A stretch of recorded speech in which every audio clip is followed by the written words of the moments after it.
Você está pensando em comprar Bitcoin, mas não sabe por onde começar, como que você compra, onde que você acessa? Nesse vídeo eu vou tirar praticamente todas as suas dúvidas, acessando na prática ali o aplicativo para vocês verificarem.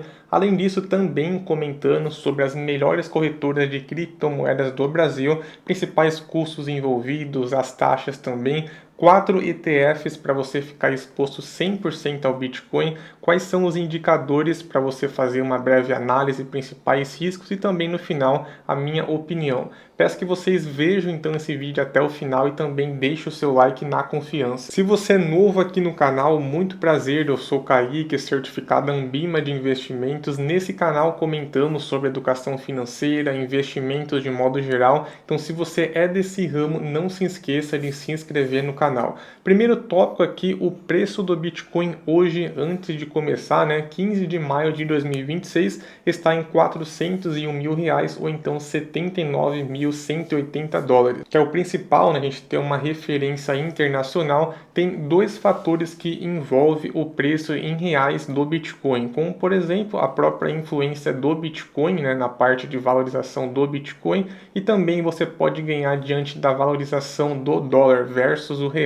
Então, por exemplo, se hoje o dólar está R$ 5, amanhã está 5,10, então o preço tende a subir do Bitcoin. Uma tabela somente de curiosidade, caso você estivesse investido apenas R$ 100 lá em 2011, 2023, vocês teriam 40 milhões de reais. Isso porque antes era centavos, mas nunca acaba sendo tarde. Eu comecei, por exemplo, em 2019, mas depois que aumentou um pouquinho, eu fiz uma cagada de vender. Tem até uma frase ali que seria: a melhor coisa que faz é o que? Você comprar e esquecer.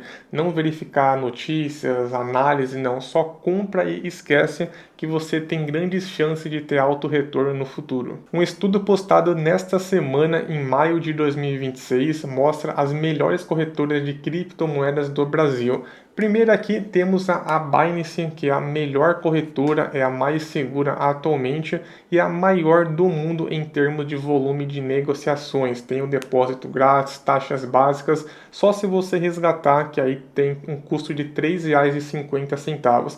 Plataforma bem avançada, eu mesmo já tive as minhas experiências comprando algumas altcoins, mas tem alguns poréns que pouca gente comenta. Temos, por exemplo, que não tem registro no Brasil, tem a questão tributária também, que é 15%, então fixo sobre o seu lucro.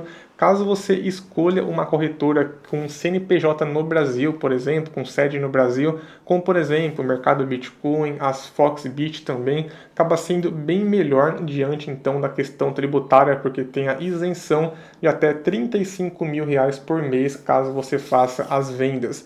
E também tem a questão ali de ser mais seguro, por conta que tem uma sede no Brasil, caso você compre, já tem um registro no seu CPF e tudo mais, então acaba tendo muito mais segurança por esse motivo. Como eu já abordei aqui que a melhor forma então é por meio das corretoras brasileiras, caso você compre diretamente, tá? Mas tem formas melhores para os iniciantes e também acaba sendo mais seguro também. Começando então, melhores corretoras brasileiras, primeiro lugar tem o Mercado Bitcoin, Foxbit e também a Nova Dax. O Mercado Bitcoin é a maior corretora do Brasil e também da América Latina, tem uma ampla gama ali de criptomoedas envolvidas, tokens de renda fixa e também NFTs. Aplicativo completo, suporte 24 horas, possui cartão, tem uma estrutura bem robusta também, diversos anos no mercado. Uma dica essencial aqui: ative a autentificação em 2 fatores para ter uma maior segurança e também nunca deixe dinheiro dentro da sua corretora, porque surgiu vários boatos, não nesse caso aqui do mercado Bitcoin, mas outras que faliram ou então sumiu do nada, principalmente as que não têm sede no Brasil, que tem maior risco envolvido. Então nunca deixe saldo na corretora e também, caso você compre de forma direta, sempre depois guarde em uma carteira. Aí sim, vocês verificam lá a chave de acesso, não pode perder a chave de acesso, senão seu investimento já era. Então, diante disso, qual que é a melhor forma de ficar exposto ao Bitcoin, principalmente para os iniciantes e também quem não tem muito tempo de ficar analisando, é por meio de ETFs, que é uma cesta de ativos mas então você pode escolher alguns ETFs que têm 100% exposição somente em Bitcoin. Então, uma listagem aqui para vocês, não é recomendação de compra, tá? Somente alguns exemplos. E como que funciona? As gestoras, grande gestora de recursos, acaba comprando o Bitcoin, aí eles vão lá, guardam na sua estrutura ali e tudo mais de forma fria, né? Uma carteira fria que não está conectado à rede e acaba então vendendo aos investidores. Já tem um registro no seu CPF, caso você compre dentro da B3, então acaba sendo bem mais seguro diante então dos ETFs. Cada ETF acaba seguindo um índice, por exemplo, então tem o primeiro BIT11, que tem a gestora Hashdex, ano de fundação 2021 e o índice ali Nasdaq Bitcoin. Custo de administração, esse daí é um dos poréns, né, de 0,70% ao ano. Número de cotistas, que é importantíssimo caso você for fazer alguma análise, e também a liquidez diária e também o patrimônio líquido. Além dessas informações, para vocês analisarem, os principais dados quando você for fazer alguma pesquisa com outros ETFs, por exemplo, é também analisar o indicador de tracking error. Diante do objetivo do ETF, então, por exemplo, esses aqui, o objetivo é 100% exposto ao Bitcoin, não tem outras criptomoedas.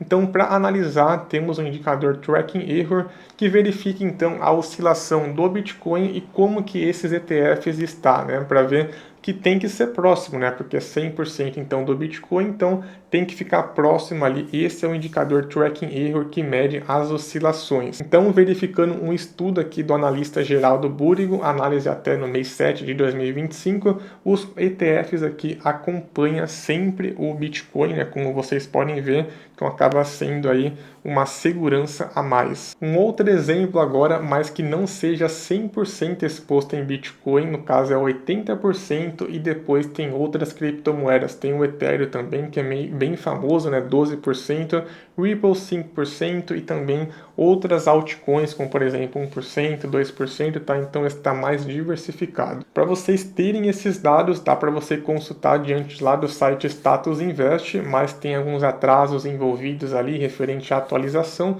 ou então diretamente no site da gestora. Então essa daqui, por exemplo, a Hashdex novamente. Quais são os custos envolvidos quando você compra um ETF? Temos que saber também disso, né? Então, por exemplo, aqui o ETF BIT11, taxa de corretora e também a taxa da B3. Primeiro ponto, a Rico, né, é um exemplo aqui, corretora, ela não cobra taxa de compra nem de venda. Tem diversas outras também que não cobra taxa, como por exemplo a Clear, taxa de administração do próprio fundo do BIT11, nesse caso de 0,7% ao ano, paga de forma automaticamente, taxa de emolumentos da B3, né, para ter o seu registro ali de 0,03% ao ano, tributação e imposto de renda, então os ETFs têm alíquota de 15% sobre lucro, day trade, caso você compre e venda no mesmo dia, de 20%, dedo duro no imposto de renda retido na fonte, que é para a Receita Federal saber que você depois tem que pagar o imposto, então fica retido 0,005%. Recolhimento é de sua responsabilidade, então caso você venda, você tem até o próximo mês para você declarar quais que foram os seus ganhos e dá para você compensar prejuízos anteriores nessa nova DARF caso você tenha lucro. Um exemplo só para facilitar aqui para vocês, então caso vocês comprem um ETF R$10.000 e esperem alguns meses para vender, ou seja, não foi day trade,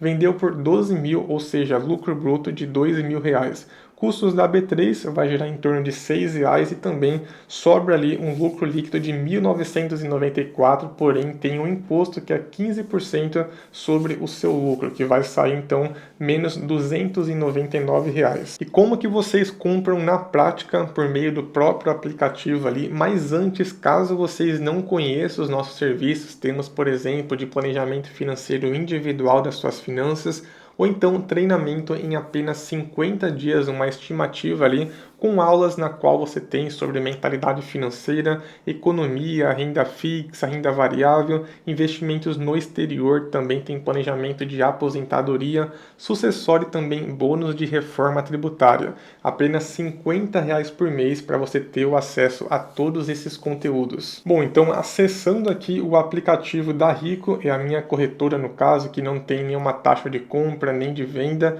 eu utilizo pelo próprio aplicativo, é bem intuitivo, dá para você acompanhar também as suas rentabilidades por meio de gráfico. Vocês vão até bolsa e coloca o ticker do ETF que vocês queiram. Caso for de forma direta, aí não é por aqui, né? Tem o mercado Bitcoin, a Foxbit, que vocês têm que guardar em uma carteira, tá? Mas esse aqui não é um caso, uma forma mais facilitada por meio dos ETFs. Então, pesquisando aqui um ticker de um ETF, que é o BIT11, qualquer ticker pode ser, tá? Então, clicando aqui, vai ter então o gráfico, vocês escolhem, por exemplo, caso vocês queiram verificar o gráfico diário, então mensal ou anual, esse aqui, ó, o anual, por exemplo. Tem o candle, dá para vocês colocarem em linha também, que acaba ficando mais visível ali de forma mais fácil. Resumo, tem a parte de fechamento, abertura máxima ou então mínima no dia, o volume de negociação e o volume médio. Coloquem negociar. Vai aparecer o tipo de ordem, então caso vocês queiram comprar de forma rápida, por exemplo, qual que é a última negociação ali, vocês já enviam a ordem direta e já compra automaticamente, ou então tem outras formas, né? Caso vocês queiram, não, eu só quero comprar quando tiver tal valor. Então tem os tipos ali de ordem, coloca a quantidade e o preço de compra que você quer colocar ou então agendar. E aqui embaixo tem a parte do home broker, né? Quais são as últimas negociações de compra, quem que quer comprar, qual que é a quantidade, qual que é o preço e quem que quer vender também o preço e a quantidade. Depois, basicamente, é vocês clicarem em comprar, que vai lançar uma ordem ao mercado e vocês têm que aguardar então o processamento. Basicamente é isso para você comprar um ETF então por meio do aplicativo. Quais são os riscos de se comprar? Então separei alguns tópicos aqui. Primeiro ponto referente aos detentores de Bitcoin. Então, esses grandes detentores, como por exemplo o Banco Americano, né, que tem várias quantidades de Bitcoin envolvida, e o preço é definido diante então da oferta e demanda. Se o mercado também fala, poxa, vai cair o Bitcoin, então tudo tende a cair, gerando medo nas pessoas, e se gera medo, então as pessoas vão lá e colocam uma ordem de venda e o preço acaba despencando. E esses grandes detentores, quando tem maiores quantidades, né, de oferta de venda e poucas pessoas querendo comprar, o preço de venda acaba despencando. Então tem esse risco envolvido desses grandes detentores vender as suas posições. Tem outras, por exemplo, né, o CEO da Strategy possui 66 bilhões de dólares em Bitcoin, e aí surgiu alguns boatos que eles poderão vender para pagar os seus acionistas. Então sempre tem esses riscos dos grandes detentores em acabar vendendo as ações e a gente, como pessoa física ali, com poucas quantidades, acaba sofrendo, podendo sofrer então diante deste fato. Segundo o próprio fundador, é somente 21 bilhões de bitcoins que podem ser movimentados, então não pode ultrapassar de 21 bilhões, então tem o fator de escassez então da moeda. Cada vez mais os governos estão liberando a parte de pagamentos por meio de criptomoedas, os bancos comprando mais, gente comentando de Bitcoin. Acho que mais para frente qualquer pessoa quer comprar o Bitcoin, cerca de 1% do seu capital, por exemplo, né, para sempre ficar exposto diante, então, que verifica o gráfico sempre crescendo, então tem aquela alta expectativa de ficar exposto a esta moeda. E as altcoins já são bem mais voláteis, o Bitcoin, por exemplo, é o que tem maiores movimentações, mas as altcoins, como por exemplo a Ripple, a Dogecoin, acaba tendo poucas movimentações, é pouco comentada, pode valorizar demais ou então cair demais e você ter maiores riscos de perder então o seu investimento. Minha opinião para encerrar que o vídeo é muito individual, depende do seu perfil de investidor, como por exemplo, às vezes tem um perfil mais conservador, mais moderado, mais agressivo, depende da sua idade também, então se você for mais jovem, por exemplo, tem um longo tempo pela frente, dá para você aguardar uns 10 anos, 20 anos, por exemplo, então dá para você ter maiores exposições a risco. Ou então, se tiver uma idade mais avançada, tem a questão de preservação de patrimônio, então acaba não tendo uma alta exposição, tá? Tem também seus objetivos. Então muda bastante coisas, depende de você de uma forma muito mais individualizada. Geralmente gira em torno ali de 1 a 5% da carteira de investimentos, então é pouca exposição, mas com exposição, sabe? Então tem que ter uma pequena quantidade pelo menos, mas não bastante por conta da volatilidade. Vou ficando por aqui, acompanhe o canal, tem diversos vídeos para vocês sobre investimentos e também se tiver alguma dúvida deixa aqui embaixo nos comentários. Até o próximo vídeo, valeu, abraço!